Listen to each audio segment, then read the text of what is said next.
एक बार की बात है, एक बार माता पार्वती देवलोक में घूमने जाती है। वहाँ पर जाकर देखती है कि सब भगवान कोई न कोई सवारी पर बैठे हैं, लेकिन महादेव का कोई सवारी न था। ब्रह्मा जी के देखती है तो कमल पर बैठे थे, विष्णु भगवान नाग पर बैठे थे, सरस्वती माता हंस पर बैठी थी।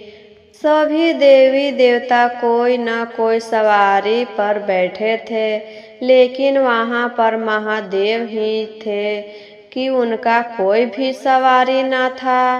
पार्वती माता कहती है महादेव से, प्रभु यहाँ पर देखिए तो सब भगवान के कुछ न कुछ सवारी है और आपका कोई सवारी नहीं है। आप पैसे ही चलते हैं पैदल। आप भी अपना एक कोई सवारी रख लीजिए, वहीं से चलिएगा। महादेव कहते हैं, नहीं पार्वती, हमको कोई सवारी की जरूरत नहीं है। हम तो रमता जोगी बहता पानी है, जहाँ मन करता है वहाँ चले जाते हैं। हमको सवारी के कोई जरूरत नहीं है। तब पार्वती माता कहती है, नहीं प्रभु, आज आपको कुछ न कुछ सवारी को चुनना ही होगा। सब भगवान का कुछ न कुछ सवारी है, आप भी एक सवारी रख लीजिए। महादेव कहते हैं, तो हम किसका सवारी रखें? पार्वती जी कहती हैं कि आप इन सभी देवी देवता से ही पूछ लीजिए कि हमको भी सवारी चाहिए, एक सवारी हमको भी दे दीजिए। तब महादेव कहते हैं सब देवता से कि हमको भी एक सवारी दे दीजिए। सब देवी देवता कहते हैं कि आप अपना सवारी खुद चुन लीजिए, हम आपको क्या दें? महादेव कहते हैं कि कल कैलाश पर्वत पर आप सबको आना होगा। सब देवी देवता के वहाँ पर सभा लगेगा और एक सवारी हमको भी दीजिएगा। इतना कहकर माता पार्वती और महादेव दोनों कैलाश पर्वत पर चले आते हैं। दूसरे दिन सभा होने वाला था। सुबह से रास्ता देखते देखते शाम हो गया, लेकिन कोई भी देवी देवता वहाँ पर नहीं पहुँचे।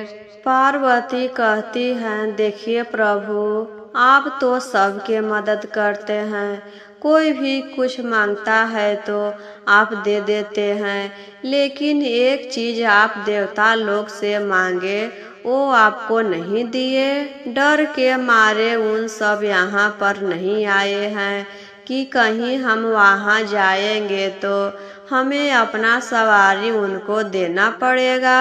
देखिए तो कितना डरपोक है सब देवता। महादेव कहते हैं, जाने दो पार्वती, ये दुनिया स्वार्थ से भरा है, सब अपने बारे में सोचते हैं। इस युग में कोई भी किसी को मदद नहीं करना चाहता है।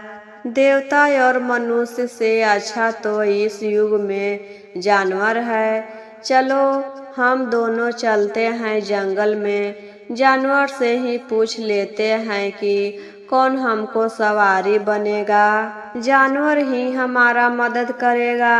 दोनों जंगल में चले जाते हैं। वहाँ पर जाकर अपना डमरू बजाते हैं। डमरू की आवाज सुनकर सभी जानवर पक्षी वहाँ पर इकट्ठा हो जाता है। इकट्ठा होने के बाद सब पक्षी जानवर पूछता है, महादेव क्या संकट हुआ, आप इस जंगल में आए हैं, आपको क्या चाहिए? महादेव कहते हैं कि हमको सवारी की जरूरत है, हमारा सवारी कौन बनना चाहता है?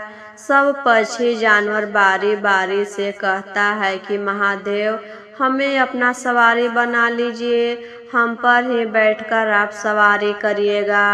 आपका सवारी बनना तो बहुत बड़ा भाग्य की बात है। आपके साथ हमारा भी पूजा होगा, तीनों लोक में हमारा भी गुण गाया जाएगा। जो भाग्यशाली होगा वही आपका सवारी बनेगा।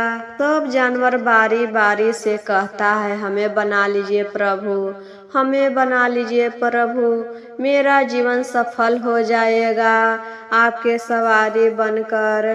महादेव कहते हैं कि हम बरसात के दिन में आएंगे और चुनेंगे कि मेरा सवारी कौन बनेगा। अभी हम जा रहे हैं। इतना कहकर दोनों चले आते हैं। वहाँ पर नंदी थी, वह बहुत चालाक थी।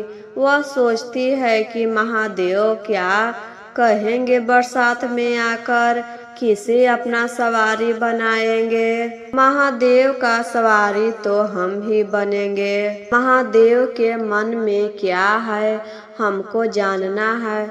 वह पीछे पीछे कैलाश पर्वत पर चली जाती है छुपकर। पार्वती से रहा नहीं जाता है।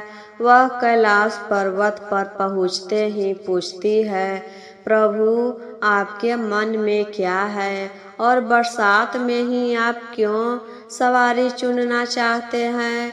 आपके मन में कुछ न कुछ तो जरूर चल रहा है। आप हमें बताइए, ऐसा आप क्यों किए कि बरसात में ही अपना सवारी चुनिएगा।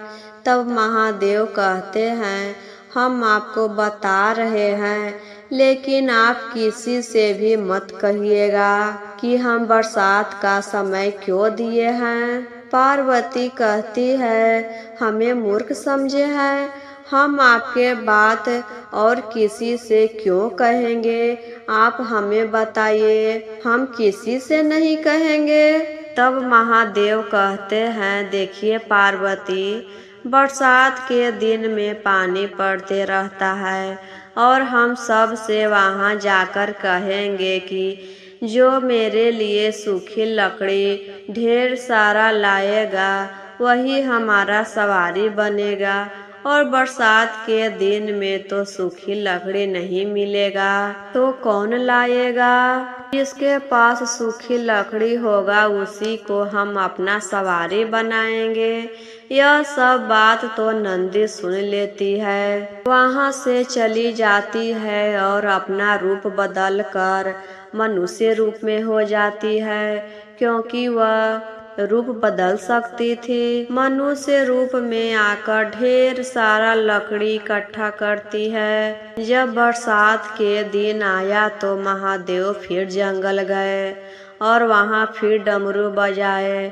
सब वहाँ के पक्षी जानवर आए और कहते हैं, महादेव अब बताइए, हमें अपना सवारी बना लीजिए। महादेव कहते हैं कि एक मेरा शर्त है। तो सब जानवर कहते हैं, क्या शर्त है प्रभु। तो महादेव कहते हैं कि जो मेरे लिए सूखी लकड़ी लाएगा वही हमको सवारी बनेगा।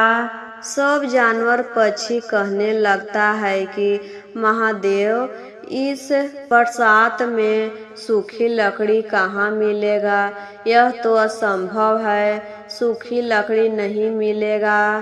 तब नंदी कहती है, महादेव मेरे साथ चलिए, हम ढेर सारा सूखी लकड़ी रखे हैं और आप हमारा सवारी कर लीजिए। महादेव उसके साथ जाकर देखते हैं तो ढेर सारा सूखी लकड़ी इकट्ठा किया था। महादेव कहते हैं कि तुम इतना सारा सूखी लकड़ी कहाँ से लाया। तब नंदी कहती है, प्रभु हम आपकी बातें चुपके से सुन लिए थे। आप दोनों बातें कर रहे थे तो हम जाकर सुन लिए, क्योंकि आपका सवारी बनना था, तीनों लोक में मेरा पूजा करवाना था। इसी चलते हम बात सुन लिए थे और उसी दिन से लकड़ी इकट्ठा करने में लग गए। आपका सवारी बनना बहुत सौभाग्य की बात है। आपके साथ हमारा भी पूजा होगा, तीनों लोक में गुण गाया जाएगा। किसी के बातें सुनना अपराध है, हमें माफ करिए प्रभु और अपना सवारी बना लीजिए। आपका सवारी बनने के लिए हम बहुत कड़ी मेहनत किए हैं। तब महादेव नंदी के बात से खुश हो जाते हैं और उसी दिन से अपना सवारी बना लेते हैं। तो यह कथा आपको कैसा लगा कमेंट बॉक्स में ज़रूर बताइए।